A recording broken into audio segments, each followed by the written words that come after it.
and I have opened up one particular link.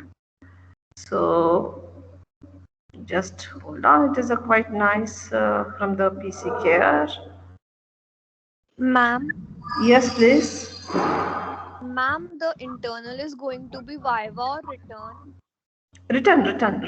Right now, return. Okay, fine. So just hold on. Let me share my screen with you.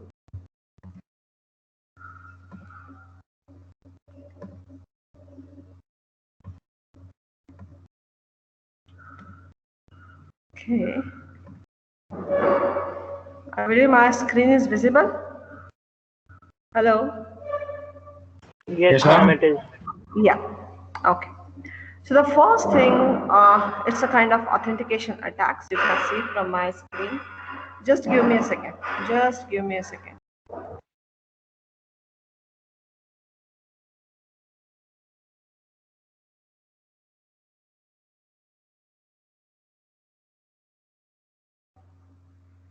Yeah. So let me go through that. So you can see right now the authentication attacks and the countermeasures. Can you just give a small difference between authentication and authorization? Okay. So authentication, that means it is basically you are taking care about proving your identity. Fine. You are dull. Just prove me that okay you are dull. So if you do remember, we have discussed this particular thing, that something you have, something you are. Do you remember? Okay. So those are the things which is going to prove your authentication, that your identity, your that you are a Dell or I am a Tejaswini Apte. So even if I'm saying Tejaswini Apte, so who is going to take care about this particular thing to prove that I'm Tejaswini Apte based on my identity? So when you prove your identity, you are going to get the grant for the authentication.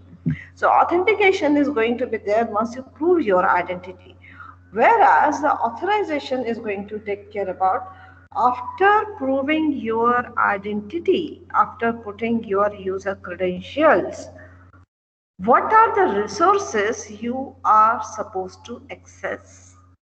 Are you getting my point, Del? So authorization is a part of the services what you can access after successful authentication. So if you do remember that, okay, some of the people may have the administrative rights, some of the people is going to have only the account right, or some of the people are going to actually, get the data from their own department itself. They are not authorized to see the other data. So authorization means what? Whatever you are able to actually access, that's what the authorization, the resources you are able to access, that's what the authorization. You are not authorized. Okay, but authentication, that means you are proving your identity. So majority of the attacks are actually taking place when you take care about your authentication. Fine, done? Yes, ma'am. Understood. Yeah. Yeah. So anyone else, shall we proceed ahead? Yeah. So these are the different kind of attacks what they have given, and this is a website, the PC Care. So you can see right now they have very nicely they have given the authentication attacks. Soon I'm going to open up the another web page which is going to be the OWASP cheat sheet. So brute force attack. So basically the method of defeating a password by exhaustively working through all the possible combinations. All the possible combinations. Yesterday, I was reading one particular material that they have asked a very nice question about. Fine. The user is getting the password, the application is getting password attack again and again. And after some times, or after a month or two, or after a week or two, the password breach is quite common. So, as a security administrator or as a network administrator, what is my first thing where I need to look at? So they have given the different kind of option that, okay, you need to go with the password history, you need to go with the complexity of the password, you need to go with the minimum length of the password, and so on and so forth. So different kind of combinations are. So even if you do have the minimum length, so minimum length, let's say instead of 8, you have given 16. So it is quite tough to take care about the, brute force your password attack, because the 16 is going to be, it's quite tough. Just hold on for a second. Just hold on.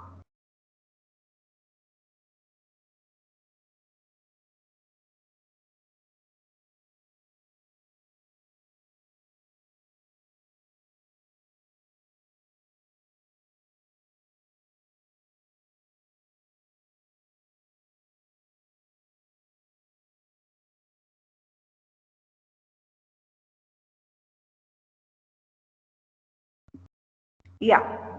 So these are the things where we need to look at. How exactly, when you take care about the brute force, so how exactly those passwords are, getting created.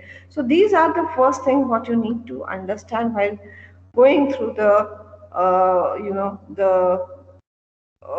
you say the brute force. Just give me a second.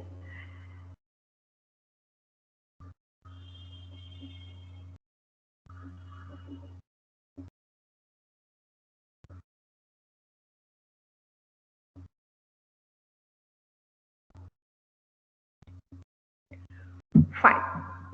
Okay. So when you take care about the brute force attack, so putting the minimum length 16, it is fine. It is quite tough to see the different kind of combinations and all those things all together. After that, you need to take care about capture some form of the password caching. So generally the things are going to be enabled, like, do you want to save your password? Do not enable it. Fine, I'm not enabling it as well, but still my password is getting cracked. So how exactly these things are happening? So the very first thing you need to understand, you always need to have password history into your web application. If you are not having any of the password history into your web application, you need to understand that this particular password history is going to see that whether the new password is exactly like the or similar to the previous password or not. So you need to always enable the password history. When you enable the password history, that time the chances of having brute force attacks are always going to be less. The reason is because the password history is going to give the understanding whether the password is similar to the previous one or not. Are you getting all the students? Hello. Yes, ma'am. Yeah. So you need to always enable the password history. The second thing is the dictionary. It refers to the technique of trying to guess a password by running through a list of words from the dictionary. Fine. Do you know that I'm not exactly aware of whether you have checked this thing or not, but in the CentOS or in the Linux CentOS, I have checked, I have noticed this as well. Whenever you give the password, so first of all, it is going to check whether the password is similar to the previous one or not. The secondly, what it is going to check whether the new password is similar to any of the dictionary word or not. Because the dictionary is it's a kind of the list of all the words. So when you say the list of all the words, so in that case, you need to move ahead to take care about how exactly these attacks are going to capture the word from the dictionary. So if your password is from the dictionary, so in that particular sense, the chances of password attacks are going to be more. Fine, all the participants. So always there need to be enabled dictionary, there need to be enabled the password history to reduce the chances of brute force or the dictionary attacks. Are you getting my point? The third is the password sniffing. Attempt to intercept the password over the computer network. Okay, so how exactly it is going to be? Capture the packets over the network. Okay, now recently I was going through one particular the write-up, a very nice write-up. They were saying that how exactly the password is getting transmitted over the network. The password is getting decoded always, encoded and then decoded. So you need to understand what are the technology you are using to take care about. So user credentials are always supposed to be encrypted. For example, the SSL, SSH, they provide the level of protection, but SSL is again a kind of providing the weak level of protection. So that's why the TLS exists, or transport layer security. So if you get a time, so just try to understand why you are not using the SSL, why there is a need of the TLS, why it is required that if you are using the the web application, you need to take care about the TLS, not the SSL. Then the next thing what you need to understand is a spoofing. Hide the true resource of packets or redirect traffic to the another location. IP packet is a modification of the source address. Now please make sure whenever the packet is going to be transferred from one end to the another end, packet is always going to have the header as well as the payload. And it contains the information about the source address as well as the destination address. And wait, what is the payload? Payload is nothing but the data. You must have, in the network essential, you must have learned the IPv4 packet structure. Hello? Yeah, we learned the diagram. I mean, No, in the IPv4 packet structure, one is named as a packet header and the next is going to be named as a payload. Payload is nothing but, as far as I remember, the other name is the datagram. I do not exactly remember what is the other name, but payload is the actual, you can say the segment from which contains the actual data which is supposed to be moved from one particular source address to the other destination address. okay, and the header contains like the receiver and sender's address. It could be the part of the header as well, but header majorly contains, okay, just hold on. Let me show you how exactly diagram of IPv4 image.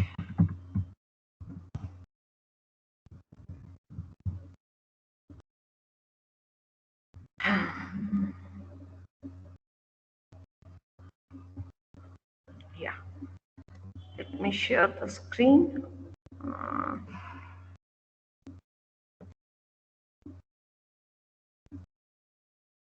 Yeah, are you able to see? See here, we won't go into the detail of that, but here is the source address as well as the destination address. Are you able to see, Del? What exactly the Yes, IPv4 header is? And here is the version, and here is the time to live. Time to live, that means till how long a typical packet is going to be there over the network, the protocol what it is using, the flag means whether the you can say the packet is divided into the multiple, whether the a single packet of data is being divided into the multiple packets, or it is going to carry within all into the single packet. So this is a flag, and it is, so this is the header actually, and after the header you can see the source address as well as the destination address. If you can get this image. So, ma'am, do we have to learn this this diagram, You or need do not we to have learn. No. You need not to learn, but you need to understand. Here the payload option is going to come. So basically, if I'm going to change this particular address, depends on how exactly my packet is traversing. If I'm using the SSL, so naturally the attacker may change this particular address, because SSL is a layer which is not at all secure as compared to TLS. Okay, so that's why the industry has moved towards the TLS as compared to the SSL. Fine. So if you are using the secure socket layer to transmit your packets over the network, so in that particular sense, there are the chances that your source address is going to change, or your destination address could change. Fine. So if you get a time, just go through this particular thing. Otherwise, right now for the syllabus, it is not at all required. So shall we proceed ahead? Yes, dear students? Yes, ma'am. Yeah. Okay. Now, so next thing is a man in the middle.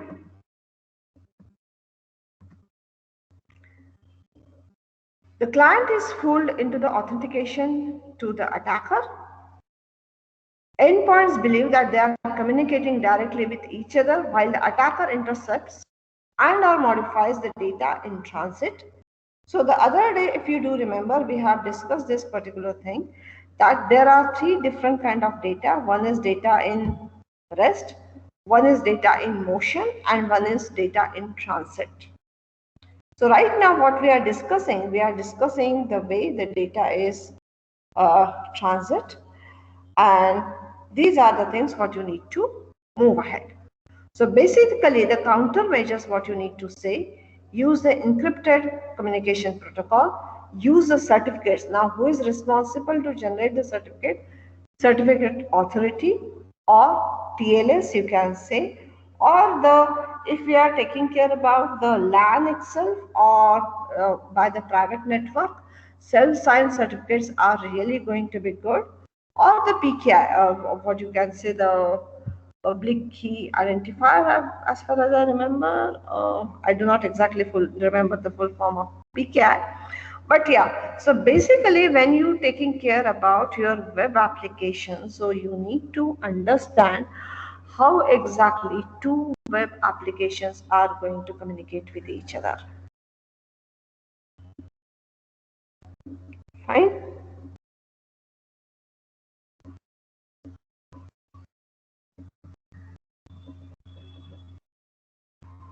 Hello. Yeah, ma'am. Yeah.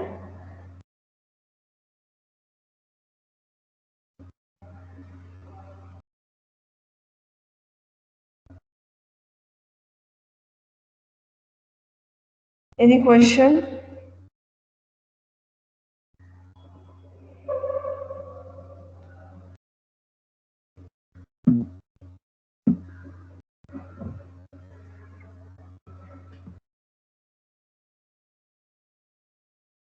Fine. Shall we proceed? So the next attack, what you can see, is a replay attack, where attacker intercepts and record the messages. Then you are going to have the hijacking. Attacker steals and open an active communication session. This is quite important. And that is the major thing why we need to take care about the session timeout. Why we need to take care about after 2 to 3 minutes of the, if the session is inactive, session is automatically going to be logged out. Why we need to take care about the when the packet is actually traversing over the network, and what is the packet sequencing. Because when you say the session hijacking is a quite, you can say, common thing by which the attacker or non-legitimate user is going to take the advantage. So these are the things you need to focus on to understand more onto how exactly we are moving towards the authentication, the attacks onto the authentication service. So please take a note. So these are the things which can actually, and ultimately it is a behavior of human who can always, protect you, or who can always, make you vulnerable to the different kind of attacks. So the way you are quite conscious about your cyber behavior or the internet behavior, the things are going to move accordingly. So here you can see the authentication cheat sheet by the OWASP. You can say session management, where the server maintains the state of the entity interacting with it. So that you need to understand. And here the authentication guidelines are very nicely they have given. Make sure your username and the user IDs are case insensitive. Username should also be unique. For high security applications, usernames could be assigned and secret instead of user defined public data. Now, take care about this thing. Do not allow login with the sensitive accounts. Accounts that can use internally within the backend or the middleware or to the database to any front-end user interface. Do not use the same authentication solution. IDP, that means identity provider. AD stands for Active Directory, used internally for unsecured access. That means the public access. Or DMZ stands for Demilitarized Zone. It's tongue twisting. So just take a note. So what they are trying to tell you, if you are accessing the database or middleware, do not allow the logins. It has to be done in a non-interactive mode. It doesn't mean that do not allow login. That means the credentials are not getting checked. Credentials are getting checked at the very first stage of your web application authorization. But after that, everything is getting done by in an interactive mode. I do not require any kind of interactive mode for that. And same authentication solution do not use for any kind of unsecured access. So just remember these many of the things, that it is again the way you behave, the way you work with your network. The minimum password length, the maximum password length, how to take care about the strong password, credential rotations. So go through these many of the cheat sheet. So here you can see the password security requirements as well. So these are the different kind of cheats. See here, at least 12 characters in length. Password 64 characters or longer are permitted, but may be no longer than 128 characters. Password truncation is not performed. The consecutive multiple spaces may be replaced by a single space. Before this particular thing, you can go in and look at those many of the OWASP cheat sheets, whatever is being given, and it is from the GitHub. You can see. But let me discuss one thing as well with you. Fine. Again, I was going through one of the document that how exactly the attackers work with the Linux operating system to gain the password.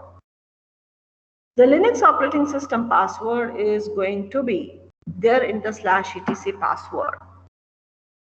So normally the Linux operating system is not at all visible or not at all root passwords are visible or root directories are visible to any of the system level or any of the web application you say.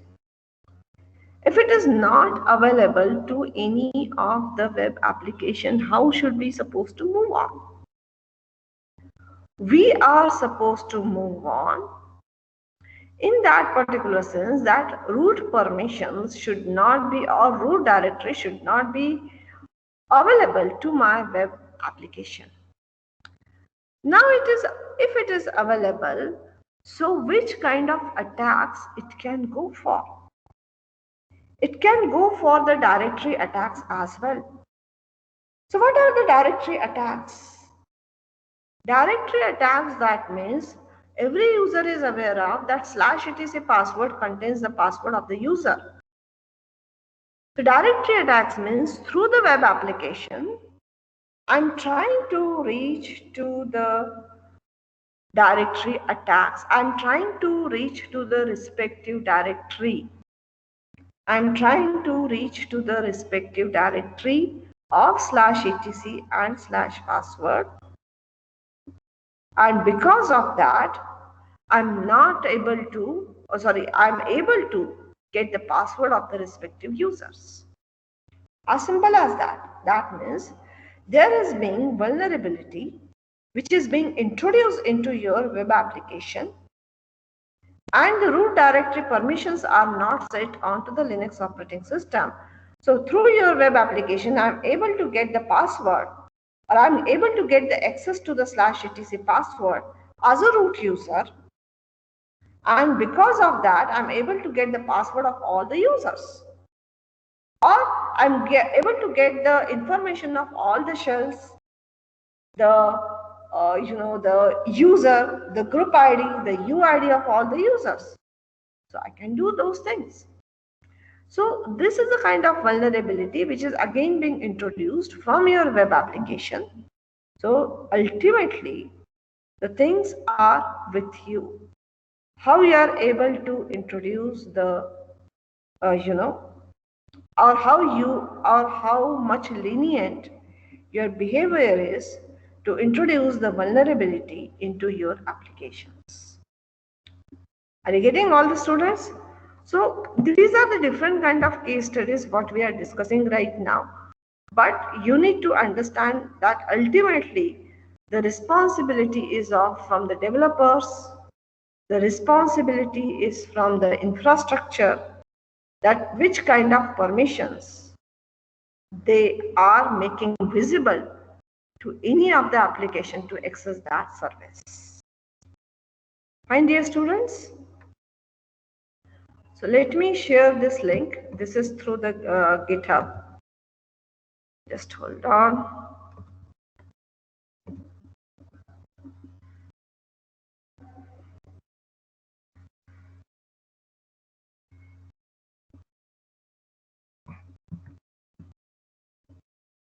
I share this link with you.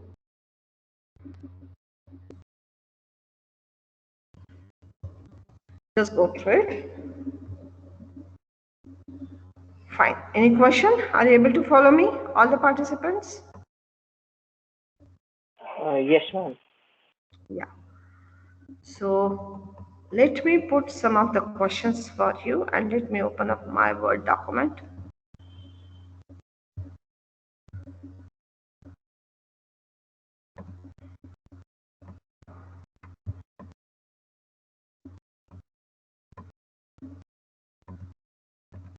Yeah. First question is,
Yeah.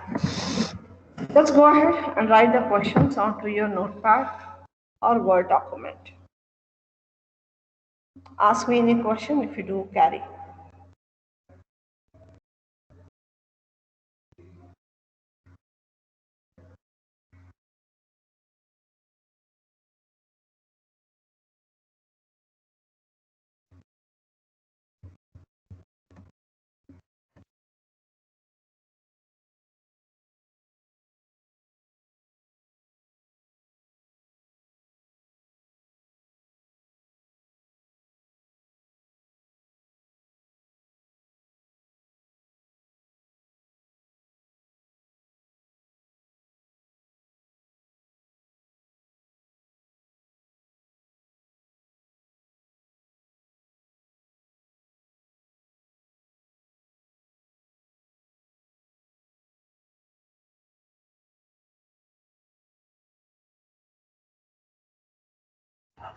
Ma'am, ma'am, Yeah. yeah, ma'am. You mentioned that when the data is transferred through the network, it's encoded, right? But Mm-hmm. how do we know that if it's secure or not, secure enough or not? There is Like, nothing secure, Akash. Once you are onto the network, there is nothing secure. yeah, that is What there, you are but trying to go for, see, generally when you are using the transport layer security, Akash, fine. So transport layer security has given you the standard that okay, your data is encrypted more as compared to SSL. Fine, the encryption standard for TLS. So that's what, if you are using the TLS quite nicely, you can say that your data is quite safe. okay, Fine, Akash. So SSL usage should be discouraged. okay. Yeah, okay.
Yes, dear students, I hope you are able to write it. Ma'am, Yes. ma'am, we have to do these questions right now. Yes, right now, Avi. Okay, I need okay, to see your understanding. okay, okay.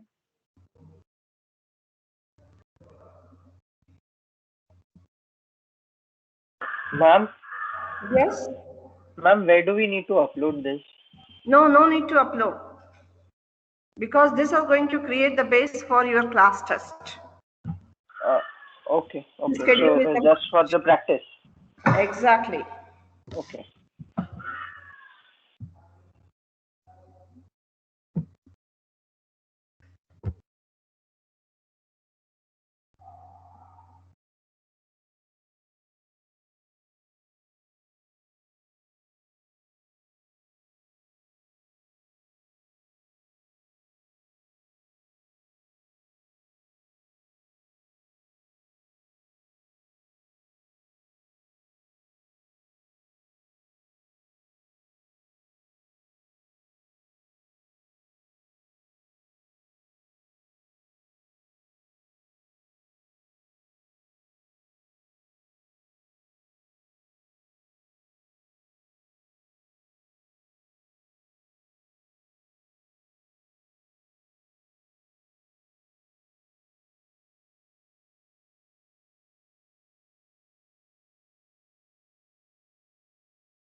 Yeah, any question? Are you able to write? Are you able to think over that?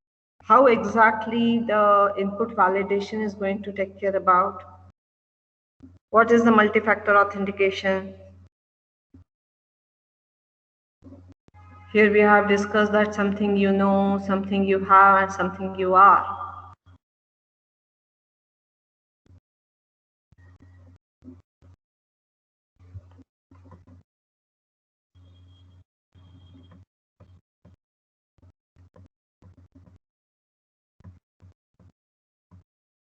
So now in the next lecture, we are going to start with the access control.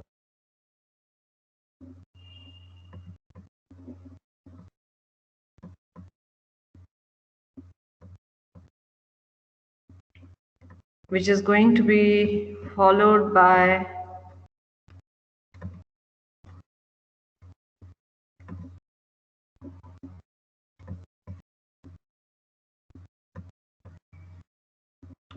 there are the cryptographic practices, but we are not going to go into the detail of that.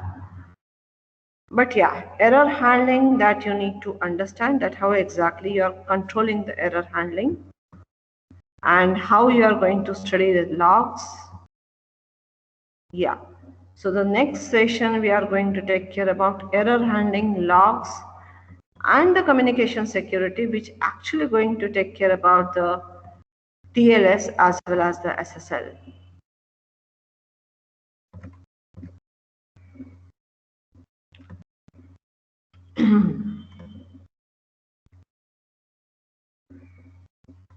Okay, so once we are done with that, we will go with the vulnerability assessment.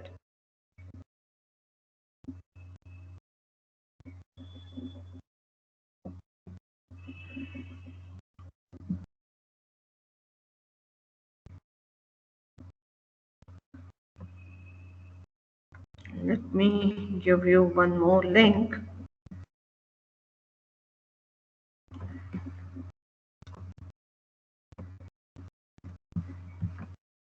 Put these questions onto the chat window.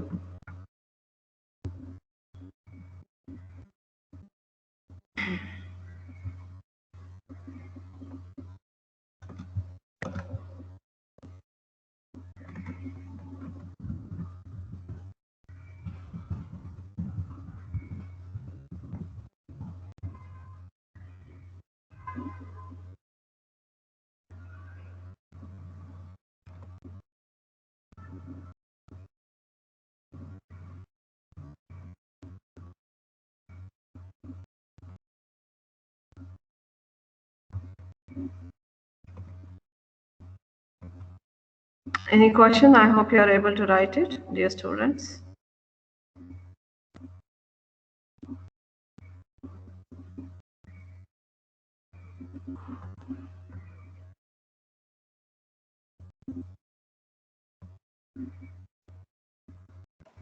Ma'am, Yes, please.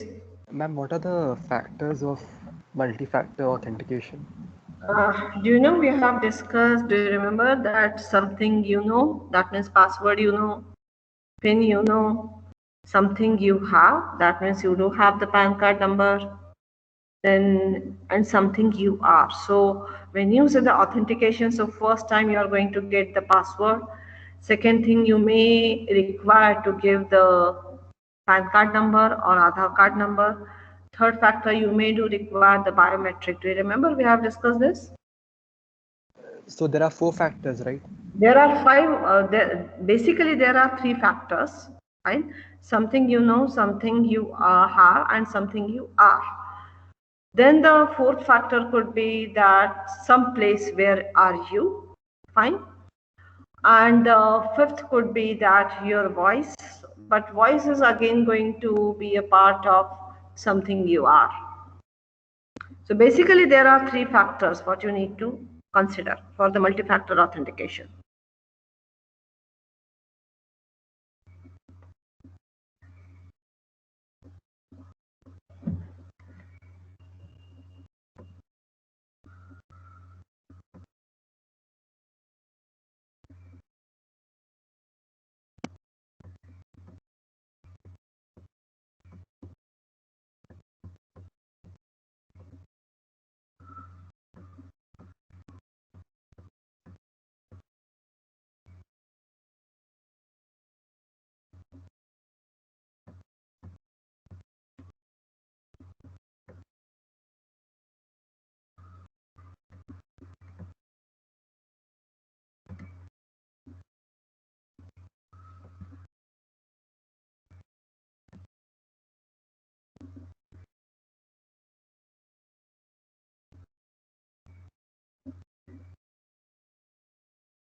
There is a OWASP cheat sheet as well for the session management, what we are going to discuss in the next session.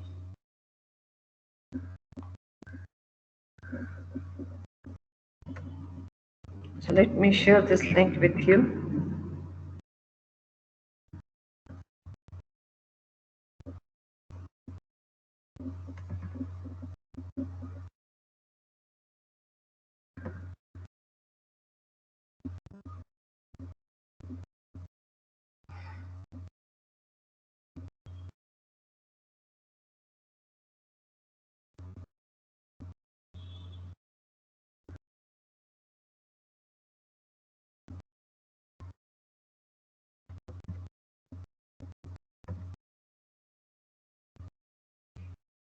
And dear student, any question, any doubt, are you able to map it, what we are learning or what we are discussing?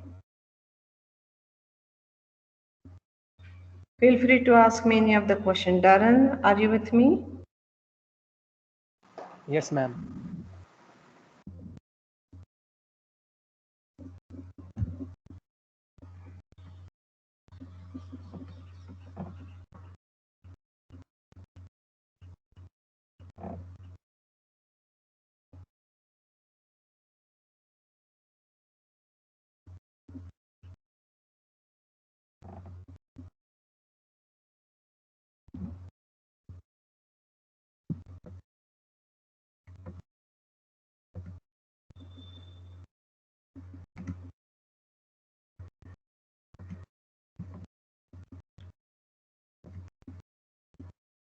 Devraj, Ritik, Jatin, Krishnan, are you with me? Are you able to write? Yes, Palakji, ma'am. yeah?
Okay. Attendance, please, right now.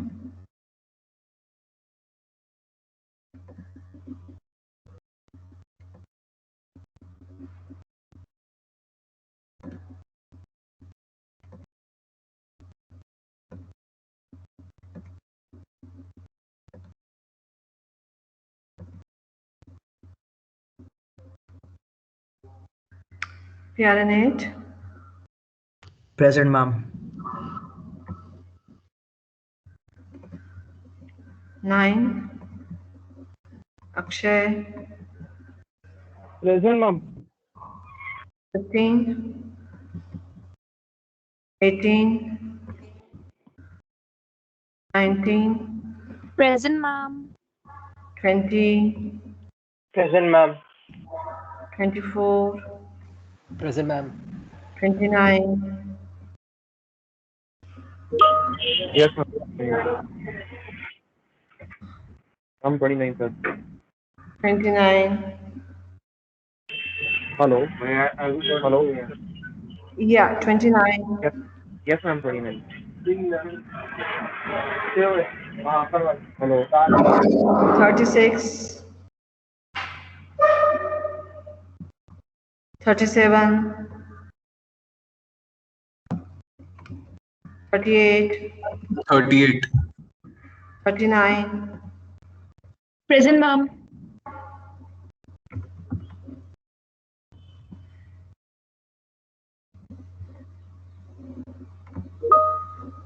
40.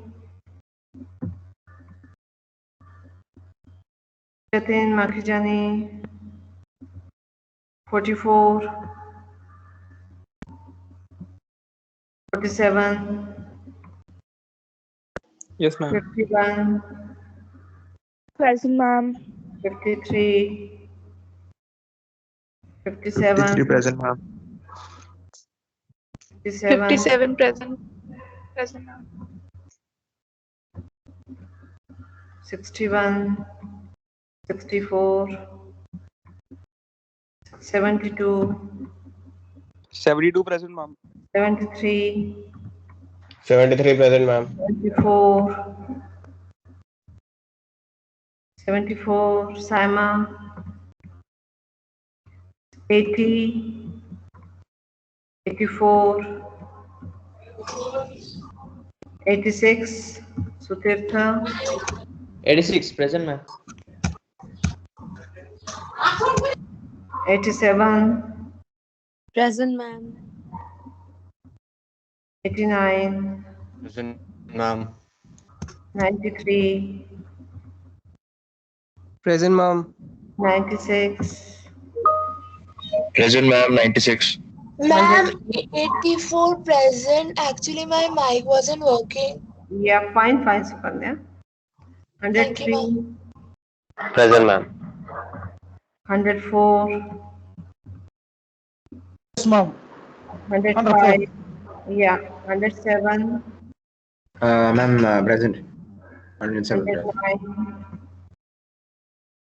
Fine, my dear students, stay healthy and stay safe. Ma'am, 18 Ma'am, present, ma'am. 73 present. Yeah, done. Ma'am, Ma'am, 73. 29. Am I audible? Yeah. Okay, all the best, dear students.